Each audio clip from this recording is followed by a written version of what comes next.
Fue en 1995 que la UNESCO declaró el 23 de abril el Día Internacional del Libro. Leer y escribir, así como hablar y escuchar, son acciones inherentes a los seres humanos. Las cuatro forman parte del sistema comunicativo de todas las personas y las palabras. Con sus múltiples significaciones, constituyen el emplazamiento cotidiano del lenguaje. En un plano cartesiano, en el que las sílabas sustituyen a los números, está el trazado de rutas benéficas, cartas de navegación que constituyen el mapeo de esperanzas y ensueños. Resistimos con la palabra para crear utopías, ilusiones incandescentes que nos permiten seguir viviendo. A nadie se le puede negar la libertad de expresarse, leerse y escucharse para conformar comunidades, esos milenarios conjuntos de oyentes. El reconocimiento de las voces está en la visión de las otras y los otros, una mirada que da cuerpo a las hablas individuales para darles un lugar en el mundo. La invisibilidad también tiene su coloración. Por eso, las lecturas y las escrituras, los dichos hablados y escuchados, acuerpan los espacios vacíos y le dan vida a los expulsados de la historia. En la línea del eje temático de la Fiesta del Libro y la Rosa 2023, Resistir con la palabra y las utopías posibles, ofrecemos un sesgo de esperanza e ilusión a través de los numerosos títulos publicados en nuestra universidad sobre la materia. Así es como celebramos de nuevo, el 23 de abril, el espíritu de difundir el acceso universal a la cultura a través de los libros.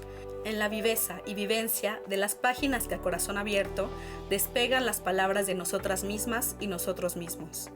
La letra como brújula, la esperanza como hoja impresa.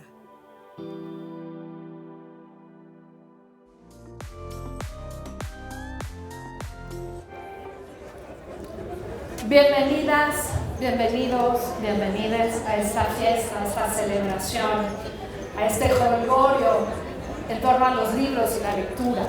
Creo que quienes estamos aquí compartimos, entre otras, una bandera muy importante, que es justamente la de la palabra como una posibilidad de meternos en el incendio que ocurre bajo la piel de otra persona. Y eso nos hace más humanos, como ya dijo el doctor Lomeli.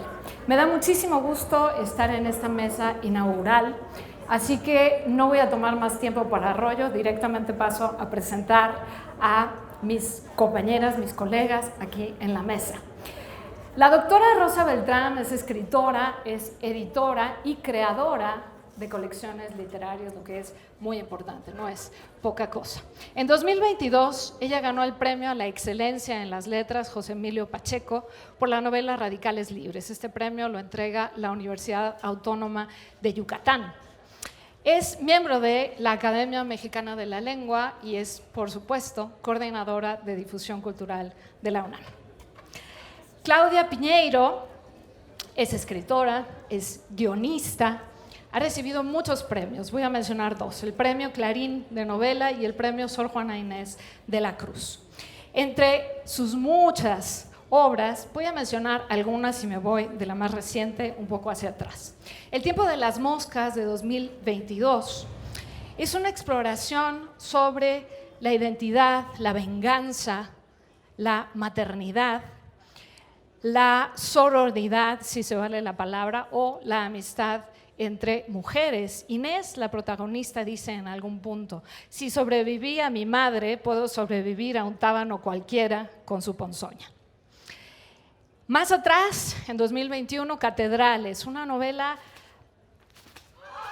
tremenda, crudísima, hermosísima, en la que aborda la crueldad que puede esconderse detrás de buenas causas, detrás de la religión, que en realidad es el dogma religioso, que es una familia, algunos de cuyos miembros deciden que cualquier cosa vale con tal de mantener una idea fija. Más atrás, las maldiciones, el poder político, la ambición, pero también la paternidad, la ternura, la reivindicación a partir de las querencias. Más atrás, una suerte pequeña, los pequeños fracasos de la maternidad, esta mujer Marilé, que tiene una experiencia tremenda y a partir de ella tiene que repararse, como le dice su pareja Robert. Y más atrás, Las Viudas de los Jueves, y no voy a seguir porque me he hecho la hora entera hablando de sus novelas, pero quiero apuntar esto porque es muy relevante en lo que vamos a conversar, en los temas que Claudia Piñeiro ha abordado, que tienen que ver contigo y conmigo. No son cosas ajenas allá, quién sabe, en Argentina, súper distante. No, tienen que ver con mi interioridad, con mi vivencia cotidiana. Así que después de esta presentación, doctora Beltrán, la palabra. Muchas gracias. Gracias, Julia. Dime Rosa. ¿Perdón? Dime Rosa okay, Beltrán. Okay. Julia fue mi alumna. Y el buen alumno siempre supera al maestro. Julia es una gran autora, una gran poeta. Su multipremiado libro Eros una vez, lo hemos leído más de una vez. Y el lado B de la cultura, que además ya promete el segundo volumen, es un delicioso recorrido por nuestra cultura. Me honra muchísimo estar aquí con ustedes conversando con Claudia Piñeiro, que es una autora que conocí primero de cuerpo presente gracias al azar, pero que conocí mucho antes a través de la lectura de sus obras y que he seguido.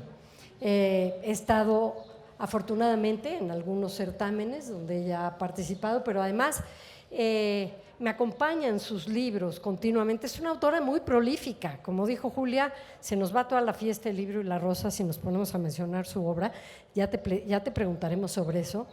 Y además ahora tiene una serie en Netflix que seguramente ustedes están viendo, se llama El Reino. Si no la han empezado a ver, véanla de inmediato. Así que sin más, y con el gustazo que me da Claudia Piñeiro de compartir contigo los 15 años de esta fiesta, voy a empezar con la primera pregunta de esta conversación informal.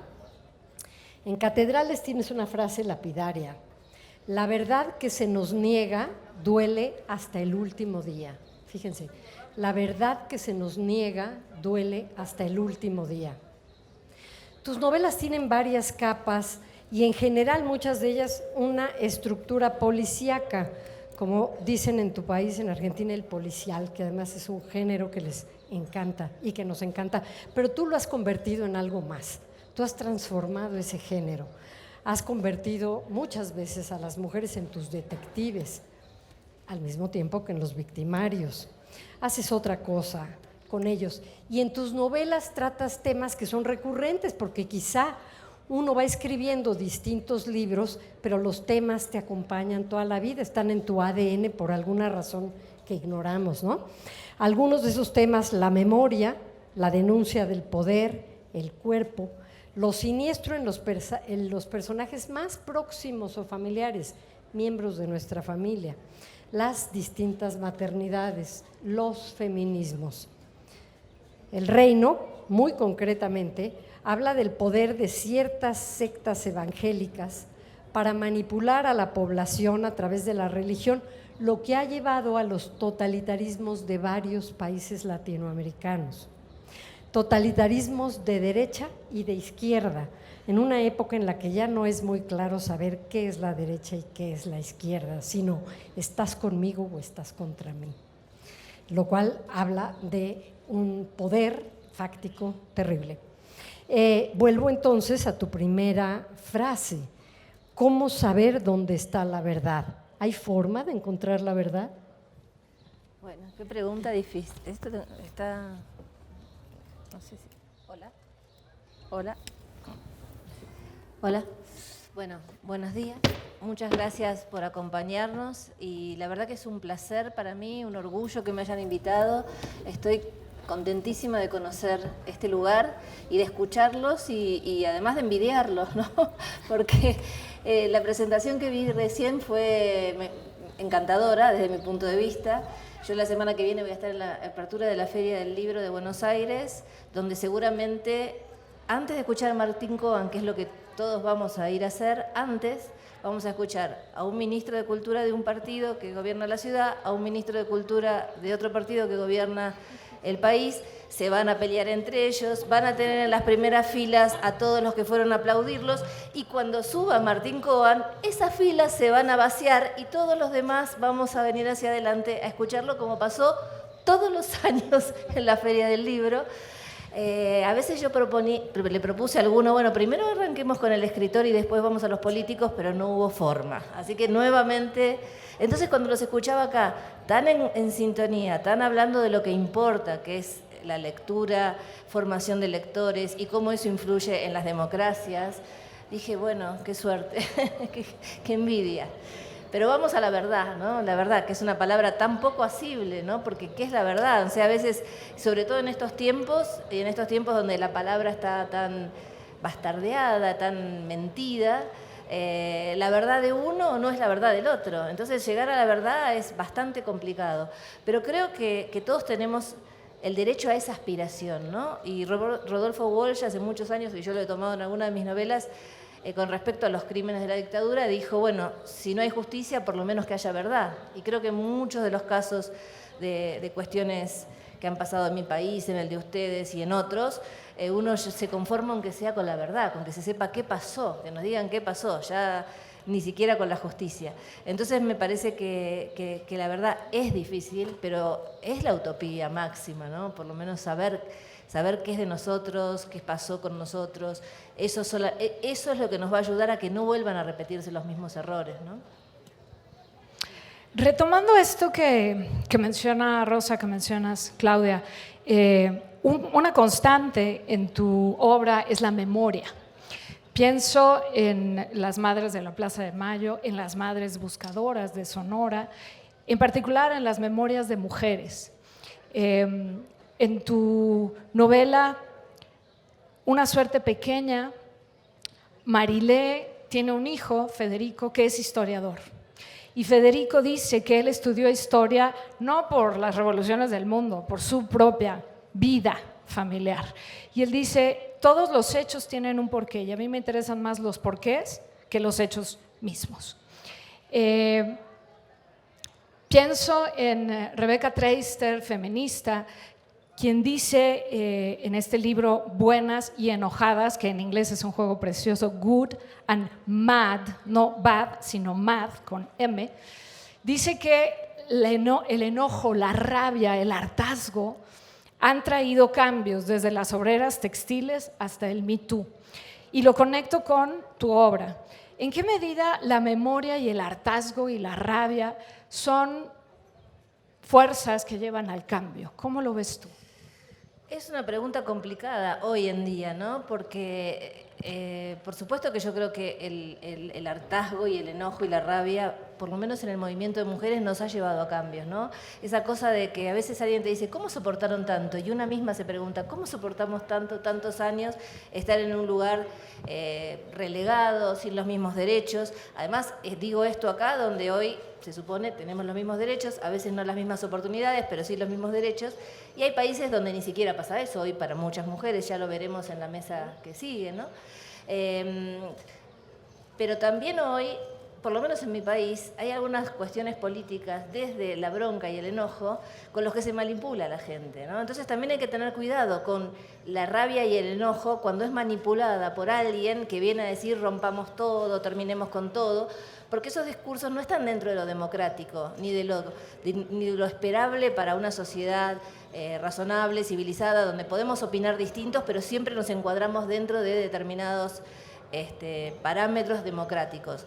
Hoy me parece que muchas sociedades, también lo hemos visto en Estados Unidos, lo vemos en no sé, en El Salvador, en muchos lugares, el enojo y el hartazgo puede ser peligroso si es manipulado, ¿no? Porque hay mucha gente enojada y hay alguien que viene a decir, están enojados, vengan conmigo, vamos a romper todo.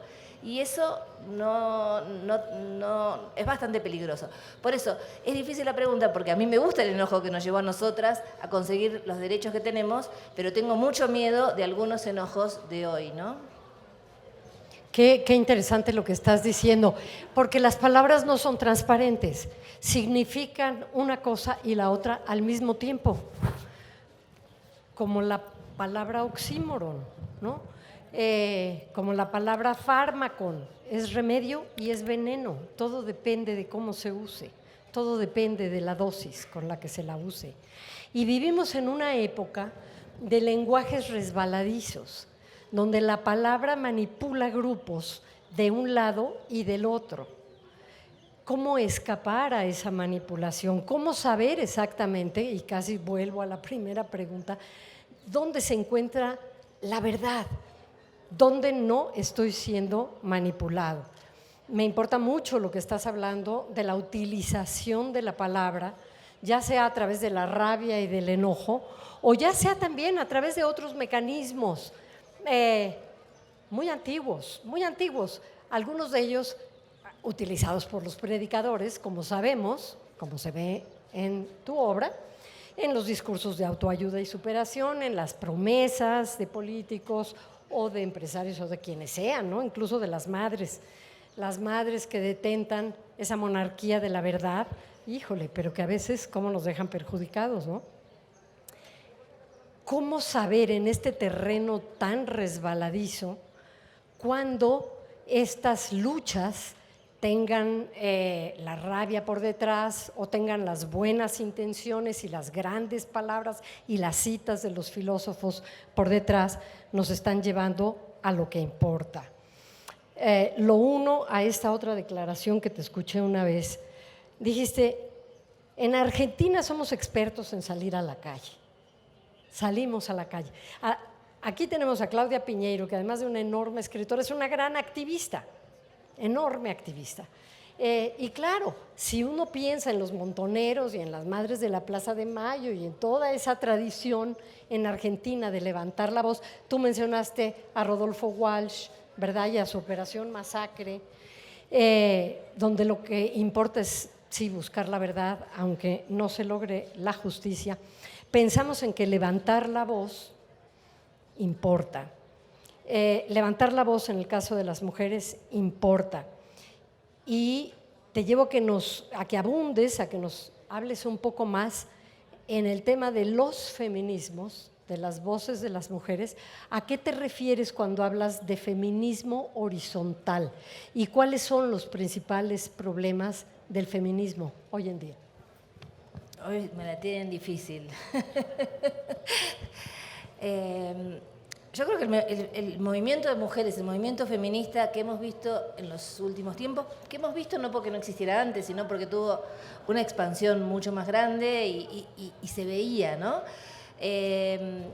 Tiene una gran ventaja sobre la política como la conocemos tradicionalmente, que es una política mucho más masculina y que es piramidal, ¿no? O sea, hay alguien arriba que manda y abajo distintos grados de poder, y si hay una controversia, finalmente el que tiene que decidir es el que manda.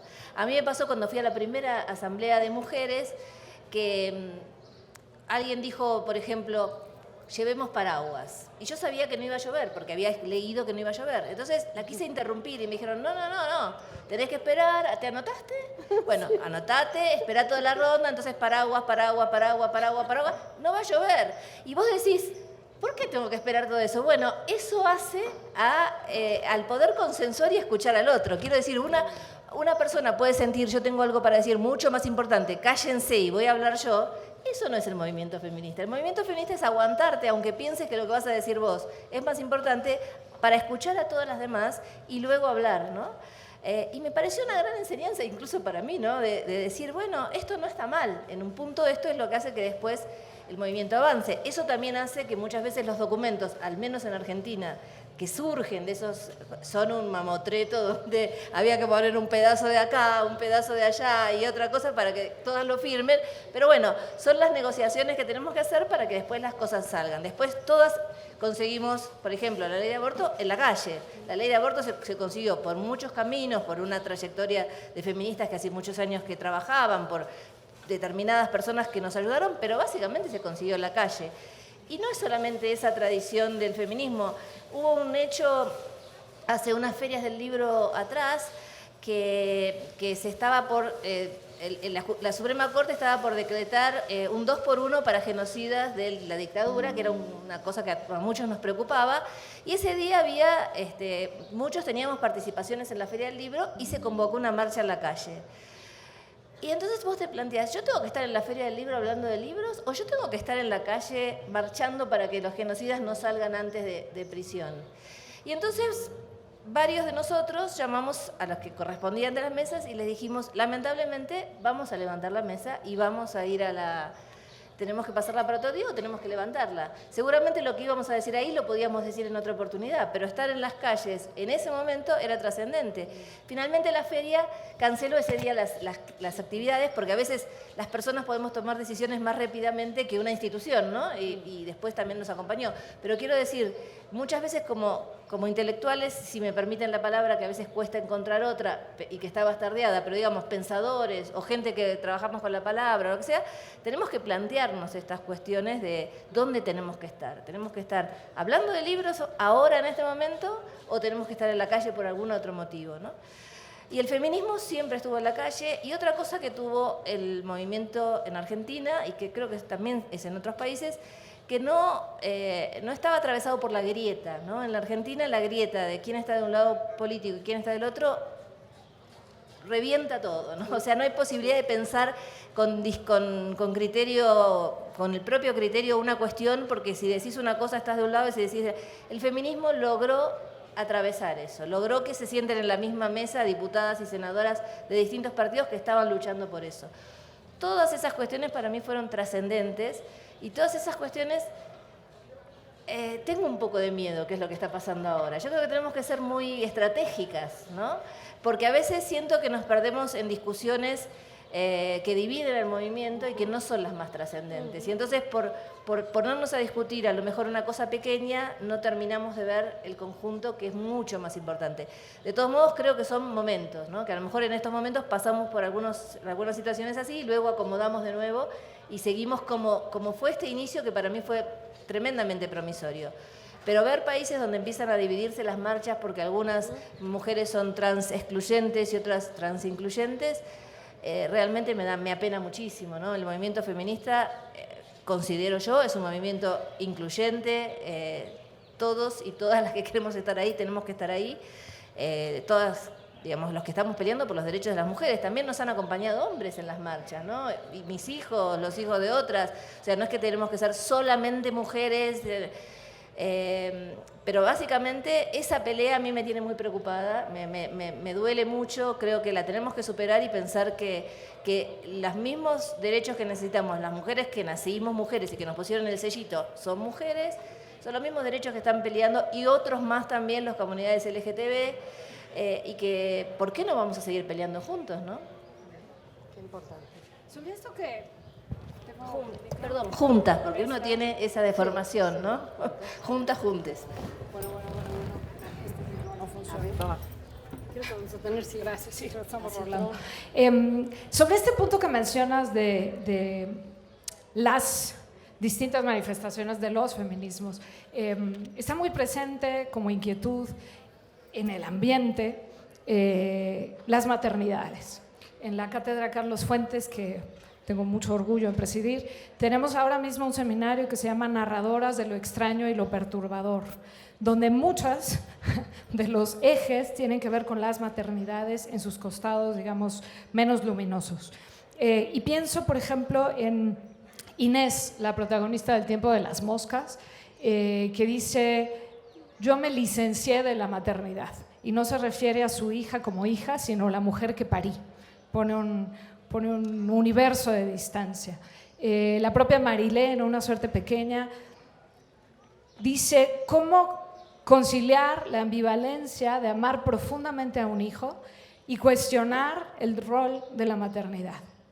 Silvia Federici, la feminista, habla de la tensión capitalista entre el trabajo productivo, el que genera dinero, por el que te pagan y con el que te puedes volver rica o rico, y el trabajo reproductivo, que no solo no te pagan, sino en el que inviertes tiempo, dinero y esfuerzo. Y ella señala con todas sus letras, ellos dicen que es amor, nosotros decimos que es trabajo no remunerado. ¿Qué te interesa a ti en este tema en particular de las maternidades? Como, pues sí, como esta tensión, como esta dificultad de trazar fronteras claras y determinadas. Nosotras tres somos madres, hay muchas escritoras que han decidido no serlo y es igualmente válido, pero a nivel literario y a nivel social, ¿qué te interesa a ti de las maternidades en lo que hoy se está llevando, digamos, el foco, que no es, ay, qué lindo es ser mamá y cómo queremos a los hijos. Eso es real y eso lo hemos dicho y lo hemos escrito y lo seguiremos diciendo. Pero estos otros costados, lo que cuesta, la tremenda carga emocional de tiempo, de vida que se lleva un hijo, porque el sistema así lo proyectó. No por el hijo, no por culpa del hijo, sino porque así está programado que nosotras hagamos el trabajo reproductivo y no se nos pague. Y luego además muchas estemos en el foro laboral para el trabajo productivo. ¿Qué te interesa de estos muchos ángulos? Bueno, me interesa todo lo que dijiste, ¿no? O sea, todo lo que me dijiste me parece interesante para desarrollar.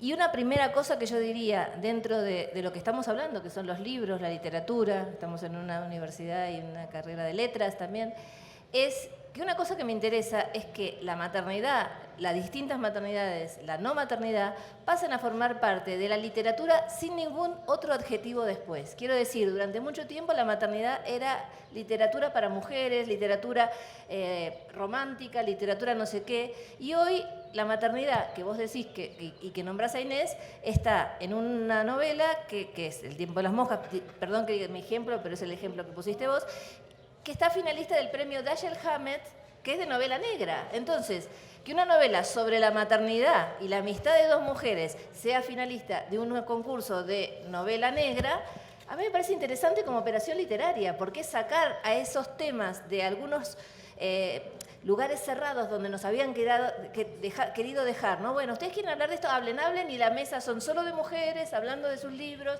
y nosotros mientras tanto hablamos de la literatura, ¿no? Entonces, esa primera operación me parece que se está dando en con muchas autoras. La novela de Guadalupe Nettel, que está finalista del Booker Prize, que se llama La hija única, es una novela sobre la maternidad y está finalista del Booker Prize. Entonces, esa operación me parece muy interesante porque antes parecía que ese era tema reservado a lectoras mujeres, a libros para mujeres, al mundo editorial de las mujeres. Y hoy me parece que todos comprendemos que lo único que se hizo es completar un mundo que había sido sesgado, porque cuando nosotros leíamos novelas donde los protagonistas eran todos varones y se hablaban de temas que eran más del orden de lo masculino, no se nos ocurría pensar, no, esta novela es de varones, o sea, era literatura, ¿no? Y Carta al padre de Kafka no decíamos, ay, no, es una novela de un hijo que le habla al padre, no es para mí porque yo soy madre. Entonces no se nos ocurría porque fuimos educadas de otra manera, pero entiendo que durante mucho tiempo la educación tiene que ver con los contextos políticos, sociales, etcétera, se armó la cabeza de muchos lectores de otra manera. Creo que eso es una primera operación que es importante. Y después, dentro de esa operación, ya con todos estos libros que hablan de maternidad, me parece que entraron todos estos temas, ¿no? Como que primero apareció el tema de mujeres que no quieren ser madres, que también fue muy disruptivo porque todas sabemos que durante muchísimo tiempo una mujer que estaba casada y no tenía hijos o que no estaba casada te decían, bueno, pero ¿para cuándo? Pero se te va a acabar el tiempo, pero no vas a poder, etcétera, y nadie te preguntaba si querías, si no querías, cuál era tu proyecto de vida. Eso entró desde Lina Meruane con Contra los hijos, distancia, en alguna forma distancia rescate de Samantha Shevlin, Pendiente de Mariana Dimopoulos, y ustedes seguro en México deben tener muchos otros ejemplos.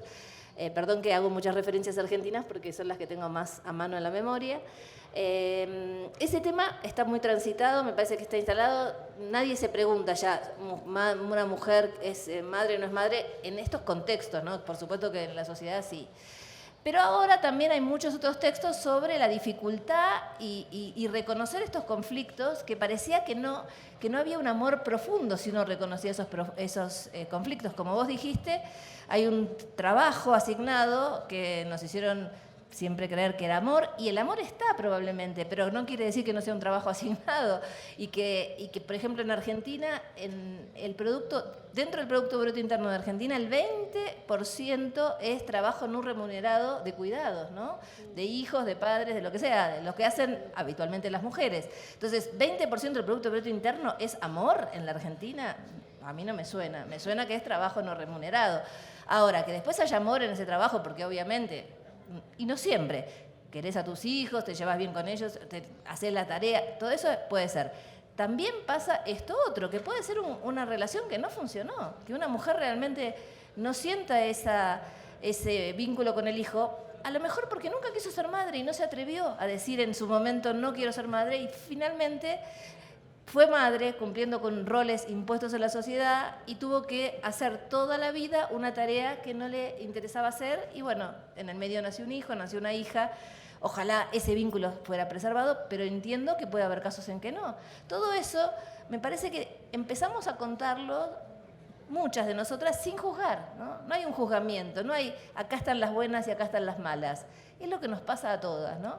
Incluso en la novela, viste que hay una mujer que es la que lleva mejor el rol de la maternidad, que es Lali, la hija, que dice, en un momento dice, bueno, yo no entiendo por qué si yo estoy casada y estoy contenta y tengo 2 hijos y estoy contenta con esos 2 hijos, por momentos me sueño en una playa, sola, en un hotel, mirando por la ventana como un barquito de pescadores se mece en el agua y no hay nadie que venga corriendo diciéndome, ¡ma! ¿No? ¿Y por qué me sueño sola? Bueno, porque es normal que nos soñemos solas, que nos soñemos también con una vida interior propia, con alguien con que nadie te interrumpan. Cuando estuve ahora en España me preguntaban de dónde yo había sacado el verbo maternar, porque por supuesto que la RAE maternar no. Es mucho más rápida la RAE para las cuestiones que tienen que ver con el inglés adaptado al español o con las tecnologías, pero con otros verbos o con otras palabras tienen como muchos más complicaciones. En Argentina usamos mucho maternar como verbo y a mí me gusta que sea un verbo porque eso marca también una cuestión de continuidad que tiene que ver con que si yo corro y me canso, me siento. Y si yo me empiezo a leer y ya me quedo dormida, cierro el libro. Pero maternar no tiene descanso, o sea, uno materna eternamente, ¿no? Y cuando los chicos son grandes también seguís maternando. Entonces es un verbo que no tiene descanso. Me parece que porque me dicen, pues se podría decir ejercer la función materna. Con mis amigas decimos que harta estoy de maternar, qué cansada que estoy de maternar. Y nadie ya lo ve como que porque decís eso no querés a tus hijos. Porque no estás hablando de tus hijos, estás hablando de la función, ¿no? Del ejercicio de la maternidad. Qué interesante. Me fui por las ramas, perdón. Uy, no, a mí lo que me encanta es que te vayas por las ramas. Por eso es delicioso conversar contigo. Hace unos momentos estabas hablando de cómo durante muchos años las mujeres leímos libros escritos por hombres. No solo las que estamos vivas, las de antes, porque eran los libros que estaban allí. Y cómo leer era y es un acto travestista. Cuando leímos Metamorfosis, por lo menos en mi caso, pues yo era Gregor Samsa, y lo soy, ¿no? Yo amanezco convertida en un escarabajo y lo único en lo que pienso es en llegar a tiempo al trabajo, por supuesto. Y cuando yo leí El Quijote, pues yo no era el Don San Lorenzo, ¿no? Yo era el Quijote, por supuesto, desde luego. Este ejercicio que se nos dio tan naturalmente, quizá cuando lo romantizo, me hace pensar en la empatía, en un ejercicio de mucho tiempo con la empatía, que tiene que ver con la lectura también. Y conste que no estoy hablando de la maternidad, estoy hablando de la lectura y de la escritura. Pero también ahora que nuestros compañeros hombres empiezan a leer a las autoras, hablen de la maternidad o de lo que sea. Cuando yo converso de literatura con hombres y veo que están leyendo autoras de todo tipo, pienso, ahí también hay un cambio. Sí creo en eso, sí creo en las nuevas masculinidades, en otras formas de empatizar y de pensar el mundo donde no se divida solamente en hombres, mujeres, y si eres mujer entonces tienes que escribir de esta manera y tu literatura es light o lo que sea, ¿no? Te encuentras con poderosos edificios que tienen que ver con estructuras y con trabajo de lenguaje escritos por mujeres en este momento, ¿no? Esta pregunta se divide en dos. ¿Tú crees en las nuevas formas de masculinidad? Y dos, ¿por qué hay este boom de escritoras tan buenas? No solo en nuestra lengua, en muchas lenguas. Es impresionante la cantidad de escritoras mujeres buenas que estamos pudiendo ver hoy. Y diría eso, ¿no? Que estamos pudiendo ver hoy. A lo mejor antes las había y no las podíamos ver. Entonces, después de muchos años de oscuridad sobre una parte del campo literario, esta iluminación que se produce, que probablemente se produce por el movimiento feminista también, ¿no? Y por estar peleando espacios, hace que digas, pero mira qué bien que escribe y mira qué interesante. Además, creo también que las mujeres escribimos de alguna manera en los términos de Deleuze cuando describe una literatura menor, ¿no? Que es ese perro que está cavando la cueva, ¿no? Como desde las fronteras, no desde el centro de poder. Y en Latinoamérica más, ¿no? Porque nosotros no somos mujeres europeas escribiendo de determinados temas, sino que somos mujeres en Latinoamérica, un continente seguramente más olvidado, escribiendo como dice Deleuze, como un perro que cava una fosa, ¿no? Buscando el lugar ahí. Y eso no es el poder, es desde los márgenes. Y eso me parece que da mucha fuerza. Cuando vos escribís desde el lugar de poder, que muchas veces, y disculpen los hombres, porque esto no es una crítica a los hombres, es una crítica a un sistema, ¿no? Cuando escribís desde el lugar de poder que te fue asignado, a veces no se siente como con esa vitalidad. Entonces yo siento que muchas escritoras estén escribiendo con una vitalidad extraordinaria porque tienen que llegar a ese lugar donde ser leídas, ¿no? Independientemente de eso, me parece que también hay muchas marcas en la literatura de las nuevas masculinidades y a veces incluso en textos que uno podría pensar a priori que no lo son. Por ejemplo, Federico Jammer, que es un autor argentino que a mí me gusta mucho, hace unos años sacó un libro que se llama Guerra, con W. Es un libro que habla de un hecho de la guerra mundial que transcurrió en un pueblito en Francia donde él estaba haciendo ¿cómo se dice cuando se va un escritor a un lugar a escribir? Una residencia creativa, y entonces él estaba justo en un pueblo que ahí había habido una batalla, una defensa, algo importante de la guerra mundial en Francia. Y había un monumento que él veía todos los días cuando tomaba café, que tenía todos nombres de hombres, que son los que habían muerto en esa batalla, que eran un montón y eran todos de ese pueblo.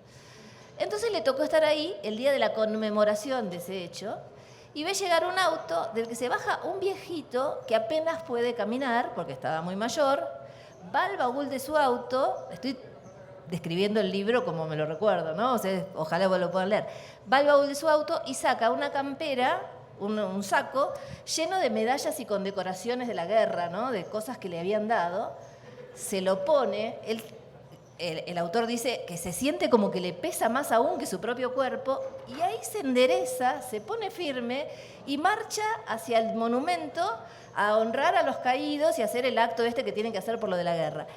Y después, bueno, lo que hace Federico Jammer es contar quiénes eran cada uno de esos nombres que están en el monumento.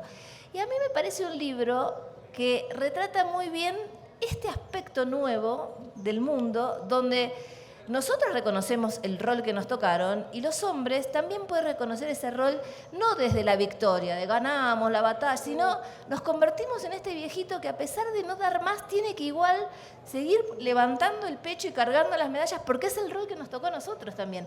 Entonces, eso lo dice mucho Rita Segato, ¿no? En la medida en que los hombres también se den cuenta que a ellos también se les pusieron roles que no necesariamente son adecuados, que por supuesto le dieron un lugar de poder que sí deben haber disfrutado, pero más allá de eso, hay muchas cuestiones muchos costos que tuvieron que pagar, que las nuevas masculinidades no están más dispuestas a pagar. Y eso me parece muy interesante. Entonces yo creo que también se están produciendo textos de varones que miran el mundo ya no sesgado, sino con esta otra parte incorporada, ¿no? Qué bien. ¿Quién le vuelve su micrófono? Qué fascinante esto que mencionan ambas sobre las nuevas masculinidades mirándose desde otro lugar emocional, descolocadamente, desde quizá las voces de muchas mujeres. Y en esta misma idea, digámoslo así, de la empatía, me interesa preguntarte, Claudia, ¿cómo funciona? Sé que funciona y sé que sabemos que funciona, pero me gustaría un desglose. ¿Cómo lo ves tú? ¿Cómo funciona esta operación, esta dinámica que lleva de un verbo absolutamente pasivo, creo que el único más pasivo sería dormir, que es leer, solamente se mueven los ojos, pero que engloba verbos radiactivos. Empatizar, confrontar, visibilizar, mover cosas que están ahí muy, muy dentro. ¿De qué manera funciona en las personas, en los seres humanos, y aquí no hablo de hombres o de mujeres, porque estamos en la fiesta del libro y la rosa, y me gusta siempre reflexionar sobre cómo ocurre lo que nosotras, lo que muchos, pues escribimos a solas, casi en una cueva. Acabamos de charlar en la Cátedra Carlos Fuentes con Ariana Harvix, escritora argentina extraordinaria, y entonces ella comentó algo que se me hizo brutal. Si yo vivía en Argentina y era profesora de literatura y de cine en la universidad, tenía mis libros, no es cierto, no tenía sus libros, pero bueno, sí era profesora en la universidad, hacía guiones, hacía cortometrajes, y decidí que mientras yo fuera alguien no iba a poder escribir.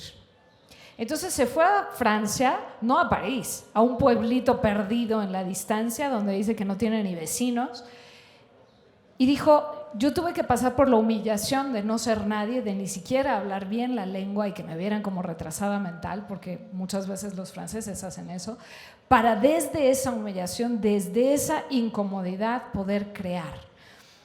Entonces vuelvo a la pregunta: ¿cómo funciona esta operación? Que lo que creamos en soledad, en condiciones extremas como Ariana Harvix, en un país aisladísima del mundo cuyo idioma en un inicio no entiende bien, ¿cómo conecta con un lector, una lectora, y lo lleva a cambios profundos, a modificar su manera de ver el mundo? Bueno, primero creo que hay algo que nos hace hermanarnos, escritores con los lectores, que es la palabra y el lenguaje, ¿no? Todos sabemos que pertenecemos a un lugar que es ese lugar de donde podemos tomar palabras para decir cosas.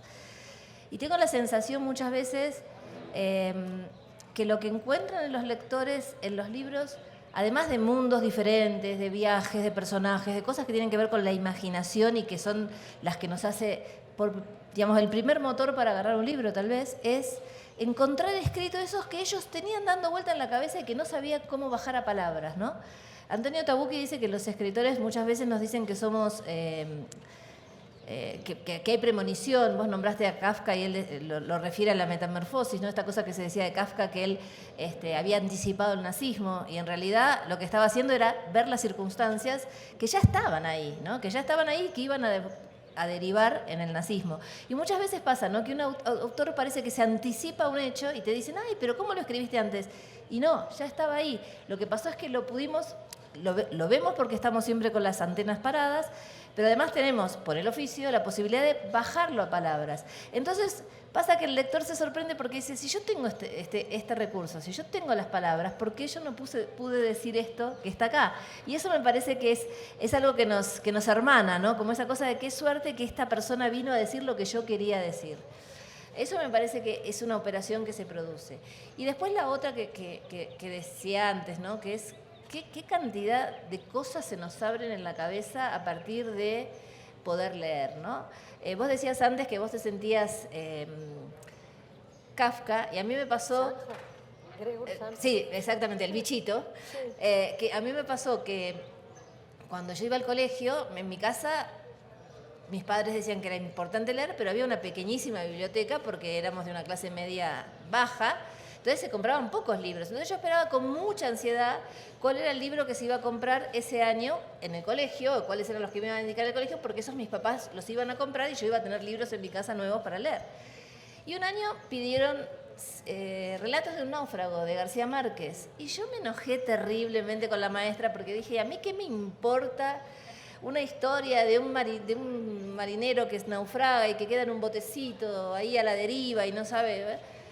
Y a las pocas páginas, yo era el pescador o el marinero ese en el botecito, viendo si tomaba o no el agua salada, viendo si mataba o no la gaviota para comer, porque no hacía no sé cuántos días que no comía. Y ahí es como que dije: wow, esto me fue una lección impresionante como lectora y como escritora, con respecto a que hay mucho prejuicio de si me va a interesar un libro por el tema, si me va a interesar por distintas cuestiones y hay algo de magia en eso, ¿no? O sea, a mí, yo era ese marinero como vos eras Samsa, ¿no? O sea, hay ahí una transferencia como inmediata con el relato, que es lo que me parece que nos atrae muchísimo. Cuando mis hijos eran muy chicos, yo vivía en un lugar alejado de Buenos Aires y tenía que andar mucho en el auto y siempre llevaba, como todos nosotros, probablemente, un libro apoyado ahí en la luneta, se llama, del auto.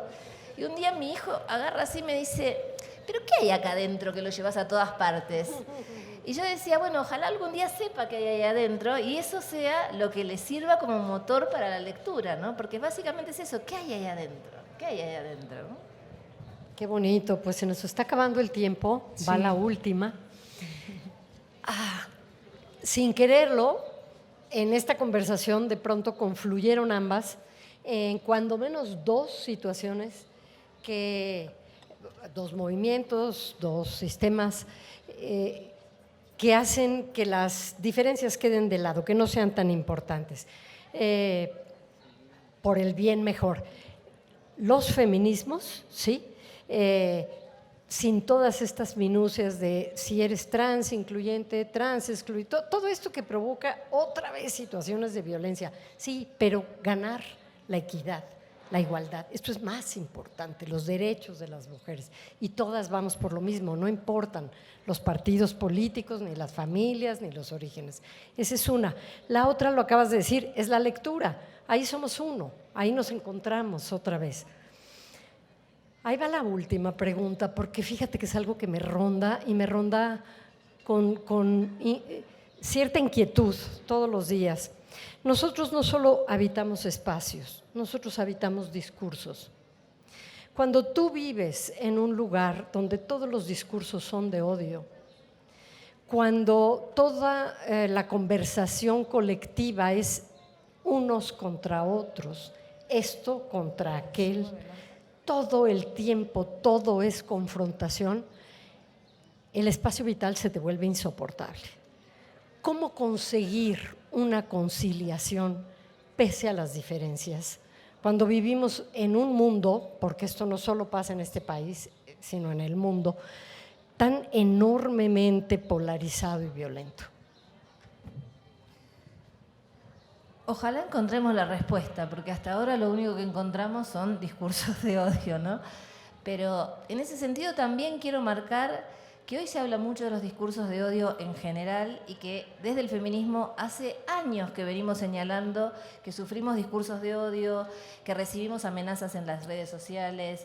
Yo no le voy a decir acá las amenazas que he recibido desde Falcon Verdes, que significa en la Argentina que va a venir los militares y te van a hacer desaparecer, hasta videos donde un tipo mata a una mujer y la cuchilla y que te digan esto te va a pasar a vos. Claro, uno puede decir, son las redes sociales, no le des bolilla. Pero vos no sabés cuánto hay después de eso a encontrarte a esa persona por la calle y que te haga algo. Realmente yo no estoy tan segura que no se pasa la acción. Creo que sí, que en algún momento. Pero esto al feminismo nos vino pasando desde hace años y no nos escucharon porque tenemos algo de Cassandra también, ¿no? De esa cosa de decir y que nadie te escuche y después te dicen, ay, mira, y vos decís, te lo dije hace 3 años que esto iba a terminar así. Bueno, hoy por suerte se está prestando mucha atención al tema de los discursos de odio. Son para mí uno de los grandes males porque justamente usan nuestra materia, que es la palabra, ¿no? Porque si el odio se canalizaba de otra manera, con la violencia, es más fácil, pero acá como está la palabra, y ahí yo creo que hay un rol fundamental de cómo educamos a las generaciones que vienen en la lectura y en el uso de la palabra y en el poder desarmar discursos falsos, ¿no? Discursos, en ese sentido, quienes somos escritores, periodistas, profesores, sabemos detectar rápidamente cuando un discurso es falso, ¿no? O sea, enseguida tenemos esas señales. Pero es lógico que hay otras personas que no manejan esas palabras y hay ciertas palabras que son como que atraen mucho, ¿no? Por ejemplo, en mi país, libertad, ¿no? Entonces, claro, ¿quién no va a estar de acuerdo con la libertad? O sea, ¿todos estamos de acuerdo con la libertad? Sí, supongo que sí. Ahora, el que dice de la libertad después dice cosas que vos decís, pero esto no tiene nada que ver con la libertad. Esto que está diciendo es absolutamente lo contrario a la libertad. Entonces, claro, nosotros podemos hacer esa operación, pero una persona que no tiene este entrenamiento de descubrir el discurso falseado, ¿no? El falso discurso, no. ¿Y cómo solucionamos eso? yo creo que la educación es la única solución, mal que nos pese y más mal el tiempo que nos lleva, porque el tiempo que perdimos, quizás ustedes están mejor que nosotros en México, no lo sé, pero el tiempo que perdimos en que no se formen nuevas generaciones bien educadas con respecto al pensamiento crítico, ¿no? Porque a lo mejor se empiezan a formar en otras cuestiones que se le da más importancia, la computación, el idioma, no sé qué, pero digo, en el pensamiento crítico no se recupera rápidamente. Todas esas generaciones tienen un gap, que no pero no podemos seguir formando generaciones así. Tenemos que formar generaciones que tengan posibilidad de pensamiento crítico. Y yo creo que es un tema que vamos a hablar mañana con la mesa de la censura y demás, pero una forma de que no haya censura es que todos podamos tener la libertad de discernir, esto lo quiero leer o esto no lo quiero leer. Entonces que no tenga que venir nadie a decirme esto no porque tal cosa. Pero ¿cómo hacemos con sociedades donde a lo mejor los chicos apenas leen de corrido, ¿no? O sea, es complicado desde ese punto de vista. Creo que la solución, vuelvo a pensar, está en la educación. Y sé que eso no engancha votos, ¿no? Y por eso no lo usan los políticos. Porque si vos decís, necesitamos gente más educada, con más pensamiento crítico, eso no es un puente que ve a alguien, o no es un edificio acá, o la inauguración de no sé tal cosa, y entonces no se valora. Es una pena. Yo creo que en ese sentido la pandemia, que nos enseñó algunas cosas que lamentablemente olvidamos, ¿no? Y el valor de la cultura estuvo presente en la pandemia, porque mucha gente estuvo sostenida sola en su casa con el libro que podía sacar de la biblioteca, con no sé, la charla por internet o un concierto gratuito que daba un músico. Entonces, todo eso que en general la política no sabe ponerle un precio, que es la cultura, por lo menos creo que habrán notado que la cultura vino a sostener una situación social. Ahora, pasa la pandemia y de nuevo da la sensación que nadie sabe cuánto vale la cultura y que si hacemos un puente lo van a ver y en las elecciones me van a traer más. Digo un puente como puede ser cualquier cosa así, ¿no? Pero va a traer más votos. Entonces es difícil, ¿no? Es difícil, me parece, la solución, porque tenemos que primero convencer a aquellos que toman las decisiones, que ponen los presupuestos en la cultura, en la educación, en las universidades, etcétera, ¿no? Qué importante lo que mencionas, porque sí, no es visible, no es tangible, por tanto, para muchos no es cuantificable lo que la cultura aporta a un país. Por fortuna, y lo digo con plena conciencia, la UNAM es un bastión muy importante en México a favor de la cultura, de la lectura, de la educación, del pensamiento crítico, de todo esto que has mencionado.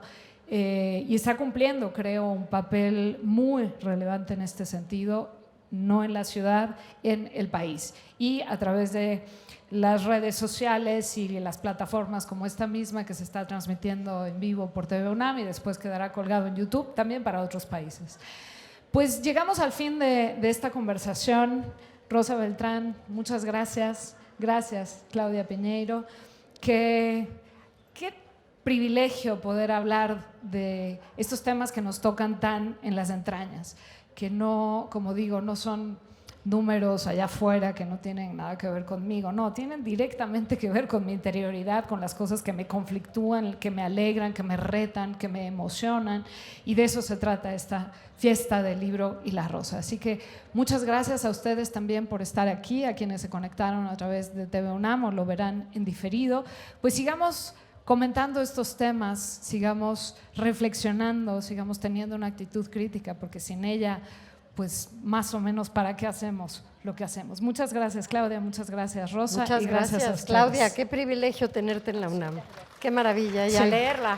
Gracias a ustedes también. Gracias.